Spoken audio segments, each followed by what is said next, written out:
ഞാൻ മാഷോട് എന്താ കളിച്ചത്? ഞാൻ ഇവിടെ നല്ലപോലെ ഇരിക്കും സ്കൂളിൽ വീട് കടത്ത് തേങ്ങ മാങ്ങച്ച കാട്ടി സാറിന് പിന്നെ എവിടെ പുറത്ത് കിട്ടിയ തീർത്തുനാണ്. ഞാൻ മാഷോട് എന്താ കളിച്ചത്? ഞാൻ ഇവിടെ നല്ലപോലെ ഇരിക്കും സ്കൂളിൽ വീട് കടത്ത് തേങ്ങ മാങ്ങച്ച കാട്ടി സാറിന് പിന്നെ എവിടെ പുറത്ത് കിട്ടിയ തീർത്തുനാണ്. വർഷങ്ങൾക്ക് മുൻപ് പഠിപ്പിച്ച അധ്യാപകരെ ഇപ്പോഴും എവിടെ വെച്ച് കണ്ടാലും ഇപ്പോഴും ബഹുമാനത്തോടെയാണ് സംസാരിക്കുന്നത്. അവർക്ക് നമ്മളെ കാണുമ്പോഴും എന്തൊരു സ്നേഹമാണ് അല്ലേ? അധ്യാപകർ അടിച്ചാൽ കേസും കൊണ്ട് പോകുന്ന മാതാപിതാക്കളോടും അതിൽ കേസെടുക്കുന്ന പോലീസുകാരോടും അതിന് പറ്റിയ ഭരണകൂടത്തിനോടുമാണ് ഇപ്പോൾ പുച്ഛം മാത്രമാണ്.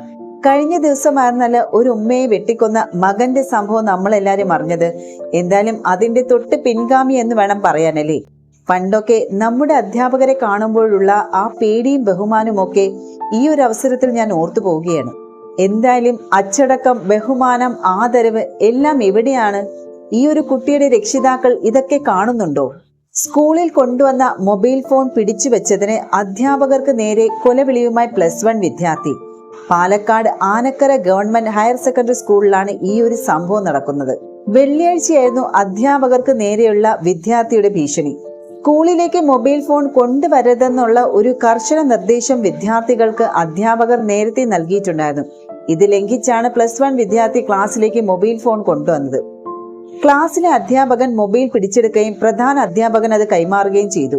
മൊബൈൽ ഫോൺ വേണമെന്നുള്ള ആവശ്യവുമായി വിദ്യാർത്ഥി പ്രധാന അധ്യാപകന്റെ മുറിയിലെത്തുകയും ഭീഷണിപ്പെടുത്തുകയും ചെയ്തു. ഫോൺ തന്നില്ലെങ്കിൽ പുറത്തിറങ്ങി തീർത്ത് കളയുമെന്നും കൊന്നുകളയുമെന്നുമായിരുന്നു 16-കാരന്റെ കൊലവിളി. സംഭവത്തിൽ അധ്യാപകരും PT-യുമാണ് തൃത്താല പോലീസിൽ പരാതി നൽകിയത്. ഫോൺ തിരികെ ചോദിക്കാൻ വേണ്ടിയാണ് ഈ ഒരു വിദ്യാർത്ഥി പ്രധാന അധ്യാപകന്റെ മുറിയിലെത്തിയത്. തനിക്ക് മൊബൈൽ തിരിച്ചു വേണമെന്ന വാശിയിലാണ് വിദ്യാർത്ഥി സംസാരിച്ചത്. ഇത് ചോദ്യം ചെയ്തതോടെയാണ് വിദ്യാർത്ഥി അധ്യാപകരോട് കയർത്തത്. ഈ മുറിക്ക് അകത്ത് തന്നെ മാനസികമായി പീഡിപ്പിച്ചു എന്ന് നാട്ടുകാരോട് മുഴുവൻ പറയുമെന്നായിരുന്നു ആദ്യം വിദ്യാർത്ഥിയുടെ ഭീഷണി. ദൃശ്യങ്ങളടക്കം പ്രചരിപ്പിക്കുമെന്നാണ് വിദ്യാർത്ഥി പറഞ്ഞത്. ഇതുകൊണ്ടും അധ്യാപകൻ വഴങ്ങാതെ ഇരുന്നതോടെയാണ് പുറത്തിറങ്ങിയാൽ കാണിച്ചു തരാമെന്നായിരുന്നു വിദ്യാർത്ഥിയുടെ ഭീഷണി. പുറത്തിറങ്ങിയാൽ എന്താണ് ചെയ്യുക എന്നുള്ളത് അധ്യാപകൻ ചോദിച്ചതോടെയാണ് കൊന്നുകളയുമെന്നുള്ള ആ ഒരു +1 വിദ്യാർത്ഥിയുടെ ഭീഷണി.